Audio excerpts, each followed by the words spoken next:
So folks, I believe that you have understood how the electoral process started in India, how the democratic electoral system was established in India in 1950s, and we have learned how 1952 election happened in our country. Now let us move on to the aftermath events of 1952 general election. Now we are moving on to discuss of the peculiar kind of incident or phenomenon which was there in India during our three general elections from 1952 to 1962, which is called the dominance of one party, which was Congress party dominance in democratic process. The Congress dominance in first three general elections.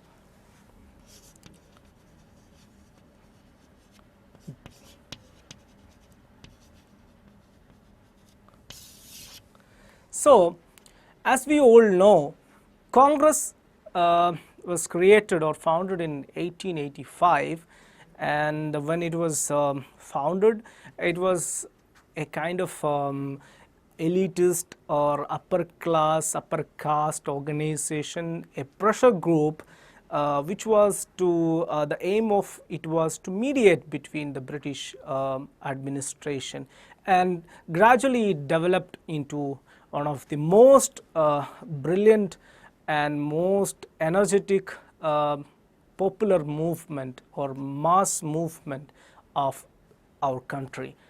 When India got independence, Congress was there, and Congress was leading the national unity, or it was trying to build a state which is based on democracy. And of course, in 1952 general elections, this particular political party participated, and without any surprise or any embarrassment, without any embarrassment to the people of this great nation, Congress under the leadership of Jawaharlal Nehru won a landslide victory in 1952 general election. Not only in Lok Sabha, the Congress party won all the state or provincial legislatures except few provincial assemblies such as Cochin Travancore Assembly and Odisha Assembly and Madras Assembly. And eventually, even though they lost those seats or those legislatures, or they failed to get majority in these state legislatures, eventually they managed to form their own government in these state assemblies.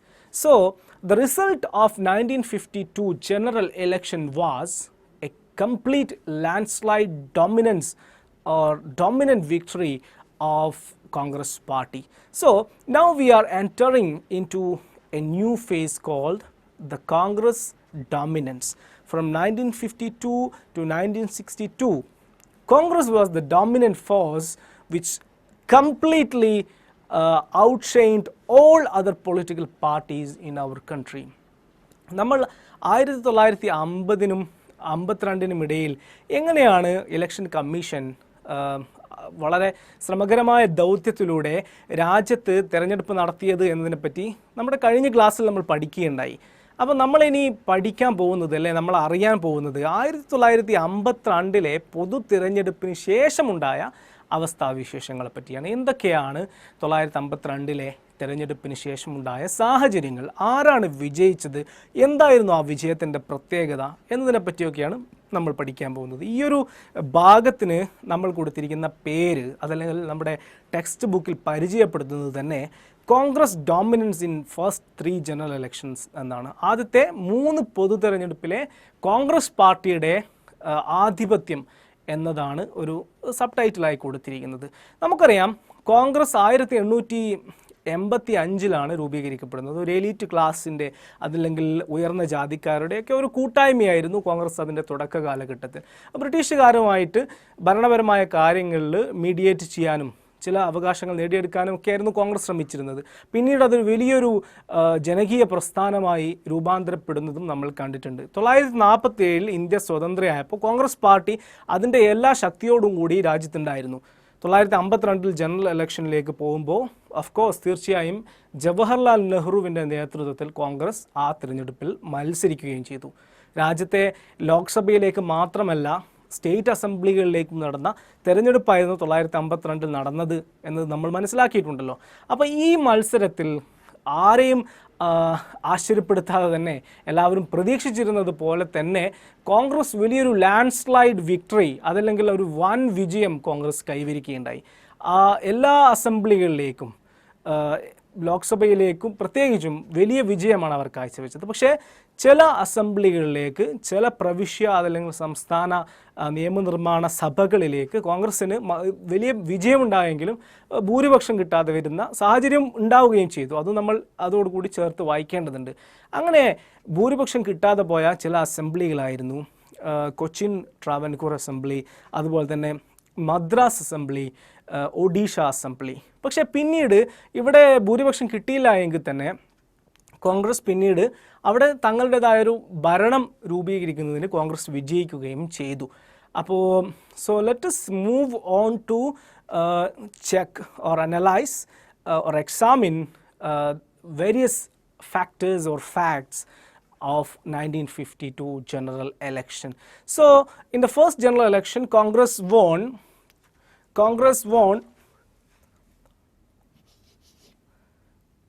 364 seats out of 489. ആകെ 489 ലോക്സഭാ സീറ്റുകളിലേക്കായിരുന്നു 1952 മത്സരമുണ്ടായത്. ആ 489 സീറ്റുകളിൽ 364 സീറ്റും അന്നത്തെ തെരഞ്ഞെടുപ്പിൽ കോൺഗ്രസ് ആയിരുന്നു ജയിച്ചത്. എന്നാൽ അതിന് തൊട്ട് താഴെ വന്നത് കമ്മ്യൂണിസ്റ്റ് പാർട്ടി ഓഫ് ഇന്ത്യ ആയിരുന്നു. കമ്മ്യൂണിസ്റ്റ് പാർട്ടി ഓഫ് ഇന്ത്യ ഏകദേശം 16 സീറ്റിൽ CPI communist party of India മത്സരിച്ച് വിജയിക്കുകയുണ്ടായി. ഇതായിരുന്നു അതിൻ്റെ ഒരു ചിത്രം.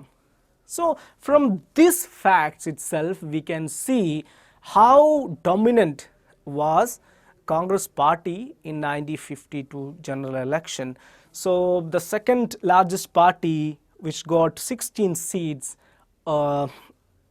you can compare this number to the Congress party's number which is 364. So the Congress was very dominant and Congress won every മത്ലബ് 4 സ്ഥാനാർത്ഥികൾ മത്സരിച്ചിട്ടുണ്ടായിരുന്നെങ്കിൽ അതിൽ 3 എണ്ണത്തിലും കോൺഗ്രസ്സിന് വിജയിക്കുന്ന തരത്തിലുള്ള ഒരു വലിയൊരു മുന്നേറ്റം കോൺഗ്രസ് പാർട്ടിക്ക് കൈവരിക്കാൻ കഴിഞ്ഞു. അപ്പോൾ എന്തൊക്കെയാവാം ഈ ഒരു തരത്തിലുള്ള കോൺഗ്രസിൻ്റെ ഒരു വിക്ടറിയിലേക്ക് നയിച്ച ഘടകങ്ങൾ എന്നുകൂടി നമ്മൾ ഇതോടൊപ്പം പരിശോധിക്കേണ്ടതായിട്ടുണ്ട്. So let us move on to discuss what were these 3 factors which helped Congress to win this landslide victory in 1952 general elections. 3 factors.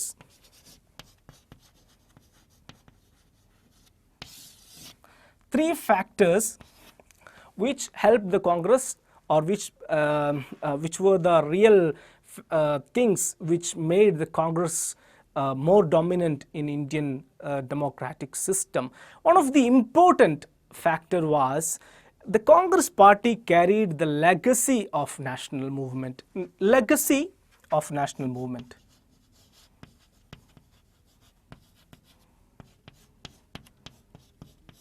Legacy of national movement.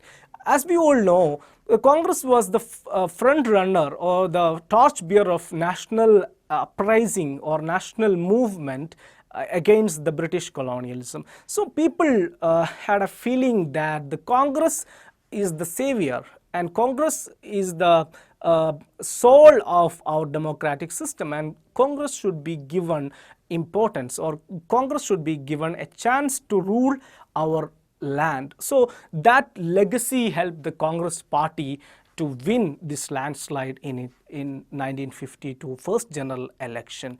And the second important factor which helped the Congress party was its organizational strength. Organization.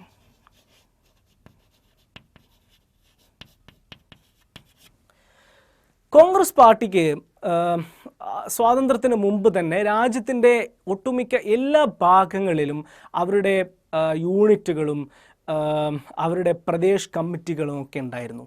അതുകൊണ്ട് തന്നെ India സ്വതന്ത്രയായപ്പോൾ അവർക്ക് പ്രത്യേകമായിട്ട് ഒരു സംഘടനാ പ്രവർത്തനം നടത്തേണ്ട ആവശ്യമുണ്ടായിരുന്നില്ല. അവർക്ക് എല്ലാ പ്രദേശങ്ങളിലും എല്ലാ പ്രൊവിൻസസുകളിലും എല്ലാ പ്രവിശ്യകളിലും എല്ലാ സംസ്ഥാനങ്ങളിലും അതിൻ്റെ അടിത്തട്ടിൽ ജില്ലാ തലങ്ങളിൽ വരെ അവർക്ക് കമ്മിറ്റികൾ ഉണ്ടായിരുന്നത് കൊണ്ട് തന്നെ താലൂക്ക് തലങ്ങളിൽ വരെ കമ്മിറ്റികൾ ഉണ്ടായിരുന്നത് കൊണ്ട് തന്നെ അവർക്ക് ഇന്ത്യ ഒട്ടാകെയുള്ള അതല്ലെങ്കിൽ it had a kind of organizational structure all over the country. So this organizational strength helped the Congress party to create its own dominance or to make other parties weak or to utilize this organizational strength and to win the first general election. So the organizational factor was one of the very important factor which helped the Congress party to create its own dominance in the democratic system in our country. And the third and very important factor of Congress strength was the Nehru factor. Pandit Jawaharlal Nehru was one of the most important leader of Indian independence movement, and he was one of the leader who led the anti-colonial struggle against the British forces along with Mahatma Gandhi.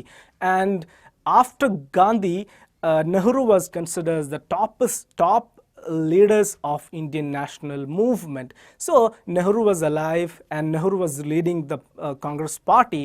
And people had a feeling that if the Nehruji is leading a party and they are going for the election, so whom else we will vote for? If Nehru is there, whom else we will support? So that kind of popularity was there with the Pandit Jawaharlal Nehru, and that of course definitely helped the Congress party in winning general election of 1952, and of course later on all three general elections, 1952, 1957, 1962, all these general elections, the physical presence of Pandit Jawaharlal Nehru helped the Congress party to maintain its dominance. So we have learned how the Congress party managed to win 1952 general election.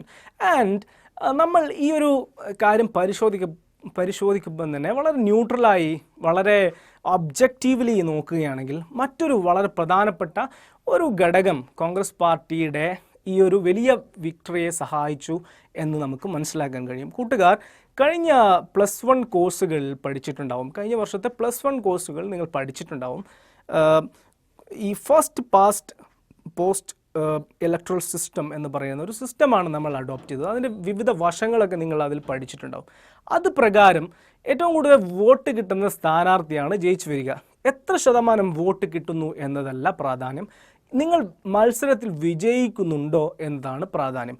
ആ ഒരു അടിസ്ഥാനത്തിൽ നോക്കുകയാണെങ്കിൽ കോൺഗ്രസ് പാർട്ടിക്ക് ഏകദേശം 45% vote മാത്രമേ 1952 general ഇലക്ഷനിൽ കിട്ടിയിട്ടുണ്ടായിരുന്നുവെങ്കിലും ഏകദേശം 75%, if I am correct, Congress, I think 74% seats Congress had won. 74% സീറ്റുകളിൽ കോൺഗ്രസ് പാർട്ടി ജനറൽ ഇലക്ഷനിൽ വിജയിക്കുകയുണ്ടായി. So you can see the difference. Congress only got 45% of percentages of vote, but it managed to win 74% of the total Lok Sabha seats. 74% Lok Sabha seat വിജയിക്കുന്ന 45% മാത്രം vote കിട്ടിയിട്ടുള്ള ഒരു party. അത് ഈ first past post electoral സിസ്റ്റത്തിൻ്റെ ഒരു പ്രത്യേകതയാണ്. അതിലൂടെ കോൺഗ്രസ് പാർട്ടിക്ക് ഒരു ബൂസ്റ്റ് കിട്ടിയെന്ന് പറഞ്ഞാൽ അത് തെറ്റാവില്ല. മറ്റൊരു കാര്യം നമ്മൾ പരിശോധിക്കേണ്ടത്, അന്നത്തെ വോട്ട് ഷെയറിൽ ഏറ്റവും കൂടുതൽ ഒരു പെർഫോമൻസ് നടത്തിയ second largest party socialist പാർട്ടിയായിരുന്നു.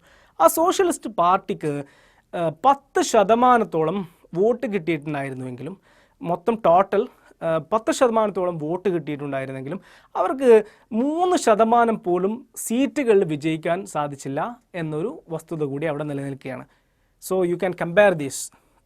Congress party 74% seat ലോക്സഭയിൽ വിജയിച്ചു. എത്ര ശതമാനം വോട്ട് മാത്രമാണ് അവർക്ക് ലഭിച്ചത്? 45% വോട്ട് മാത്രമാണ് ലഭിച്ചത്. പക്ഷേ അതേസമയം തന്നെ സോഷ്യലിസ്റ്റ് പാർട്ടിക്ക് 10% വോട്ട് ലഭിച്ചെങ്കിലും അവർക്ക് 3% പോലും സീറ്റ് മത്സരിച്ച് വിജയിക്കാൻ സാധിച്ചുമില്ല. അപ്പോൾ ഈ first post electoral system Congress പാർട്ടിയെ സഹായിച്ചു എന്ന് പറയുന്നത് ശരി തന്നെയാണ്. അതിൽ ഒരു യാഥാർത്ഥ്യമുണ്ട് എന്നുകൂടി കൂട്ടുകാർ മനസ്സിലാക്കേണ്ടതായിട്ടുണ്ട്. പിന്നെ ഇവിടെ നമ്മൾ മനസ്സിലാക്കേണ്ട മറ്റൊരു വളരെ പ്രധാനപ്പെട്ട ഒരു കാര്യം, കോൺഗ്രസ് പാർട്ടിയുടെ ഈ ഒരു ഡോമിനൻസ് സൃഷ്ടിച്ച ഈ ഒരു സാഹചര്യമായിരുന്നുവെങ്കിൽ കൂടി തന്നെ നമ്മുടെ നോൺ കോൺഗ്രസ്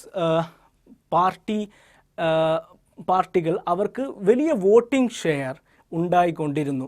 അവർക്ക് നമുക്ക് മനസ്സിലാക്കാം 1952 26% ലോക്സഭാ സീറ്റുകളിൽ കോൺഗ്രസ് ഇതര പാർട്ടികൾ വിജയിച്ചിരുന്നു. 1957 അത് 25% ലോക്സഭാ സീറ്റുകളിൽ അവർ വിജയിച്ചത്. 1962 ആകുമ്പോഴോ അത് 28% കൂടുകയും ചെയ്യുന്നിട്ടുണ്ട് ലോക്സഭാ സീറ്റുകളിൽ. അപ്പോൾ മറ്റ് പാർട്ടികളുടെ പ്രസൻസ് അവിടെ ഉണ്ടായിരുന്നു. അത് ഡെമോക്രസിയുടെ ഒരു സ്ട്രെങ്ത് തന്നെയാണ്.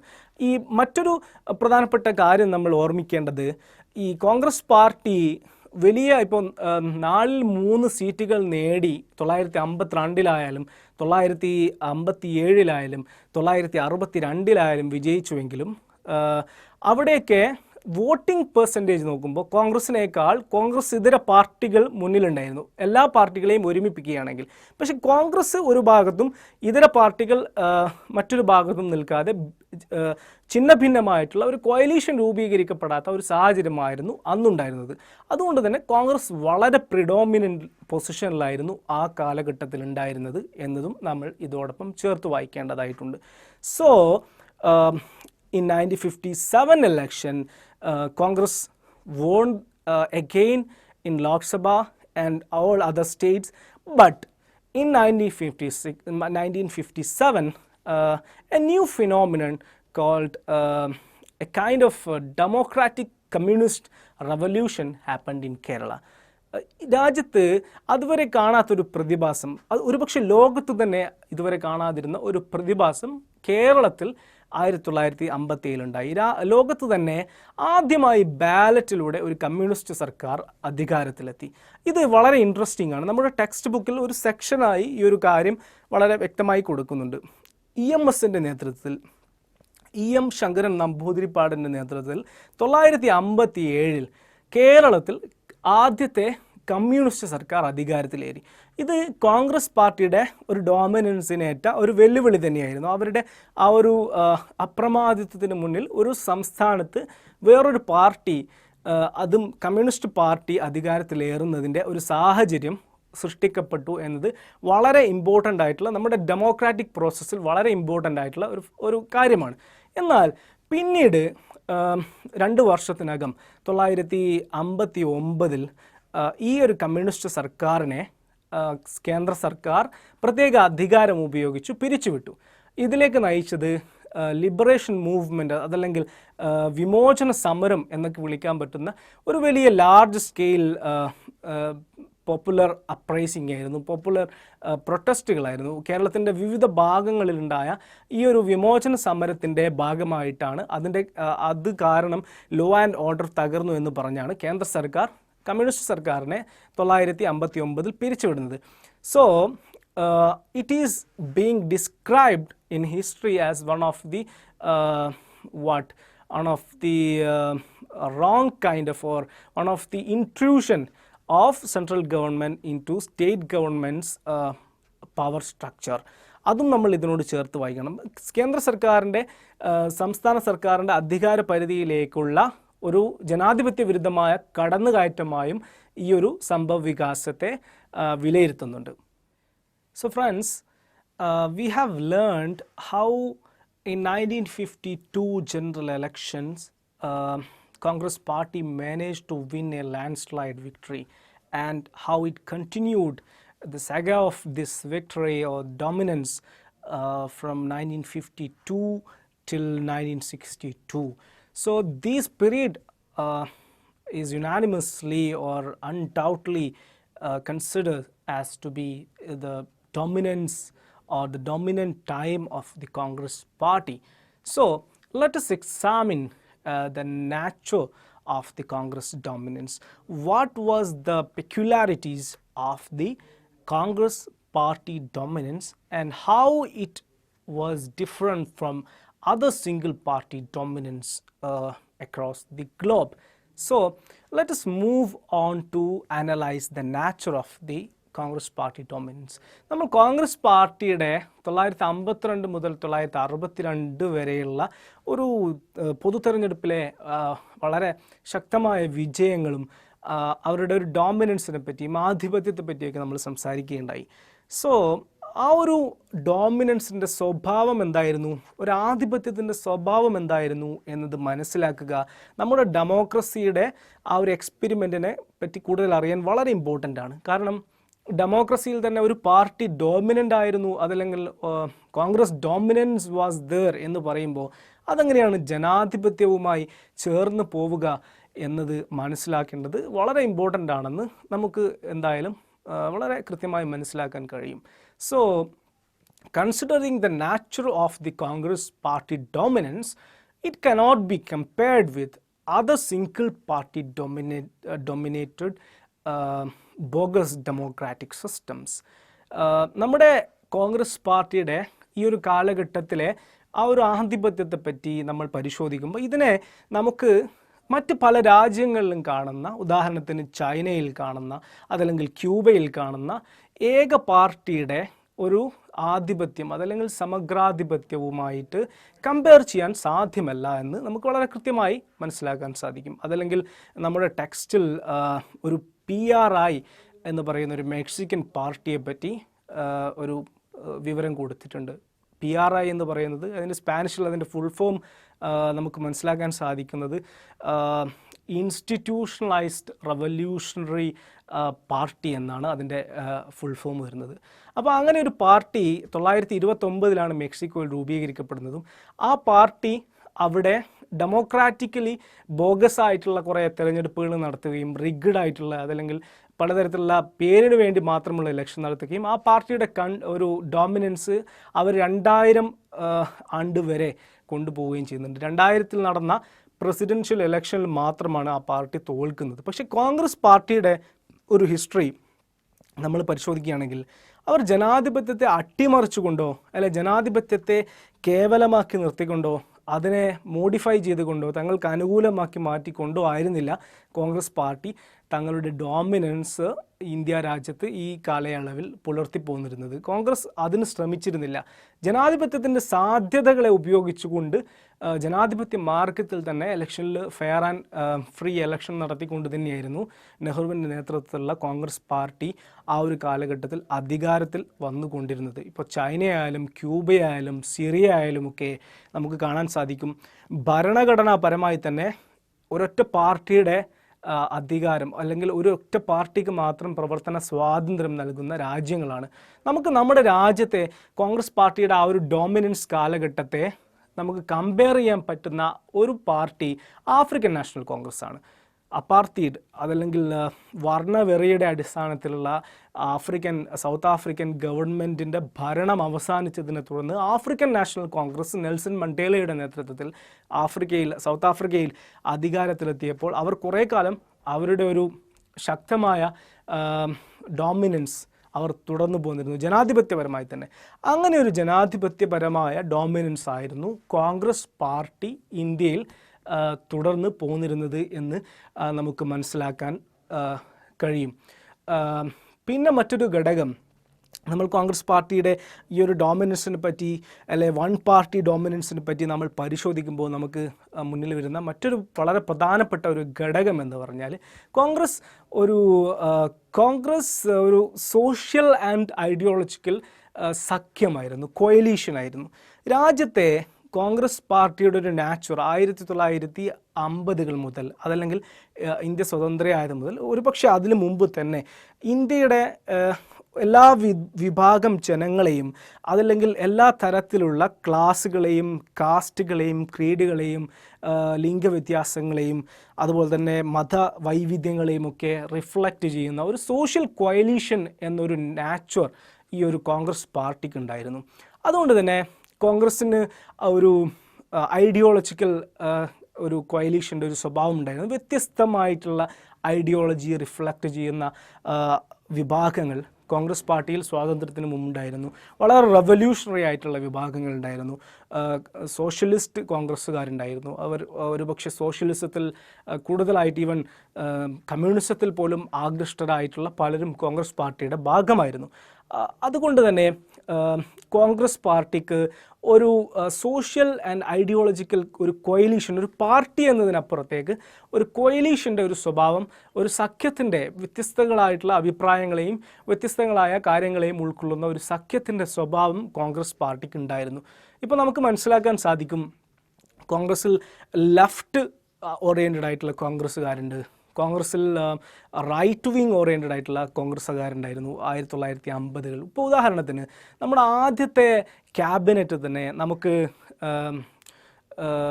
നമുക്ക് അതുപോലെയുള്ള റൈറ്റ് വിങ് ടെൻഡൻസികളുള്ള, അതല്ലെങ്കിൽ ആ ഒരു രീതിയിൽ കാര്യങ്ങളെ നോക്കിക്കാണുന്ന നേതാക്കന്മാരുടെ പ്രസൻസ് കാണാം. ഇപ്പോൾ ഉദാഹരണത്തിന് കോൺഗ്രസ്സുകാരല്ലാത്ത എന്നാൽ വളരെ മികച്ച ഭരണകർത്താക്കളായിട്ടുള്ള ആൾക്കാരെയും നമുക്ക് കാണാം.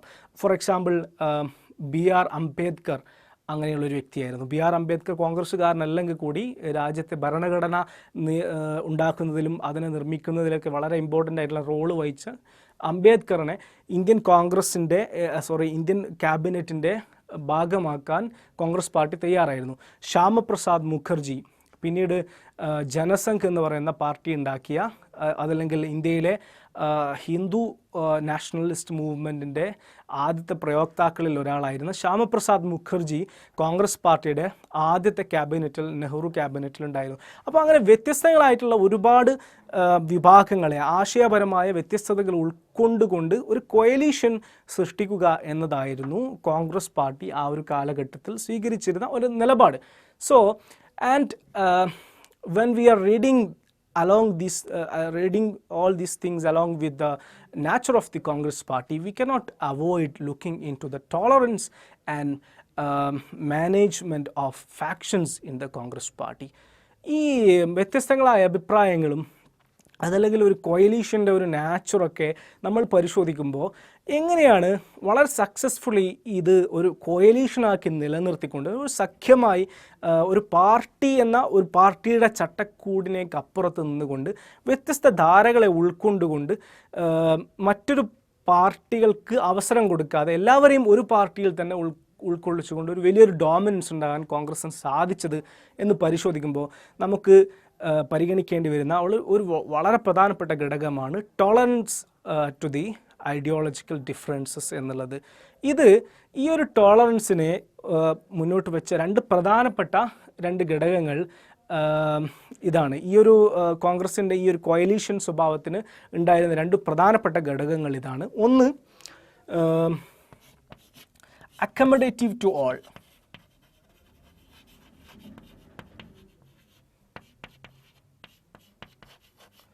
എല്ലാ വിഭാഗം ആശയങ്ങൾക്കും, എല്ലാ വിഭാഗം പ്രത്യയശാസ്ത്രങ്ങൾക്കും, എല്ലാ വിഭാഗം ജനങ്ങൾക്കും കോൺഗ്രസ് പാർട്ടിയിൽ സ്ഥാനമുണ്ടായിരുന്നു, അതല്ലെങ്കിൽ ഈ ഒരു കോയലീഷൻ്റെ ഭാഗമാവാൻ അവസരമുണ്ടായിരുന്നു എന്നൊരു സ്വഭാവമാണ് ആദ്യത്തേത്.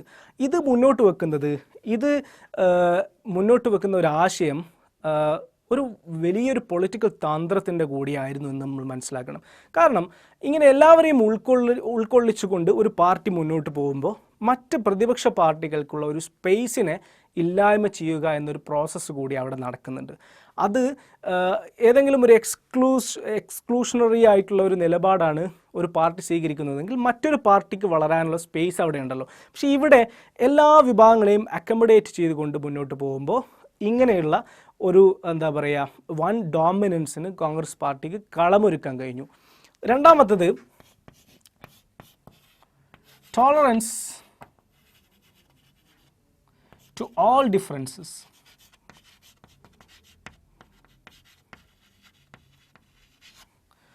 എല്ലാ തരത്തിലുള്ള എന്താ പറയുക അഭിപ്രായ വ്യത്യാസങ്ങളോടും സഹിഷ്ണുതയോടുകൂടിയുള്ള സമീപനം. ഇപ്പോൾ കോൺഗ്രസ് പാർട്ടിയുടെ വളരെ ഇമ്പോർട്ടൻ്റ് ആയിട്ടുള്ള ഒരു സ്വഭാവമാണ് അതിൻ്റെ ഫാക്ഷണലിസം. വ്യത്യസ്തങ്ങളായിട്ടുള്ള ഒരുപാട് ഗ്രൂപ്പുകളും ഒരുപാട് ആശയധാരകളും ഒരുപാട് വിഭാഗങ്ങളുമൊക്കെ ഉൾക്കൊള്ളുന്നതാണ് കോൺഗ്രസ് പാർട്ടിയുടെ സ്വഭാവം. അപ്പോൾ ആ കോൺഗ്രസ് പാർട്ടിയിലെ ഈ വ്യത്യസ്തതകളൊക്കെ ഉൾക്കൊണ്ടുകൊണ്ട് അവരോട് ടോളറൻ്റ് ആയിട്ടുള്ള ഒരു സമീപനം സ്വീകരിക്കുക എന്നത് കോൺഗ്രസ് പാർട്ടി ആ ഒരു കാലഘട്ടത്തിൽ സ്വീകരിച്ചിരുന്ന ഒരു നയത്തിൻ്റെ ഭാഗമായിരുന്നു. അപ്പോൾ ഈ ഘടകങ്ങളൊക്കെ മുന്നിൽ വെച്ചുകൊണ്ടാണ് കോൺഗ്രസ് പാർട്ടി അതിൻ്റെ ഡോമിനൻസിനെ ഉയർത്തിക്കാട്ടിയത്. So when we are analyzing the dominance of the Congress party, we can look into certain factors, how the Congress managed to win the elections. We have identified 3 factors. One was the legacy of the national movement. The second one was the organizational structure of the Congress party, which were all over India, and all India presence was there for the Congress party. And the third factor was Nehru factor, the charismatic leadership of Nehru. And all these things helped the Congress party to win 1952, 1957, 1962 general elections, and of course most of the state assembly elections.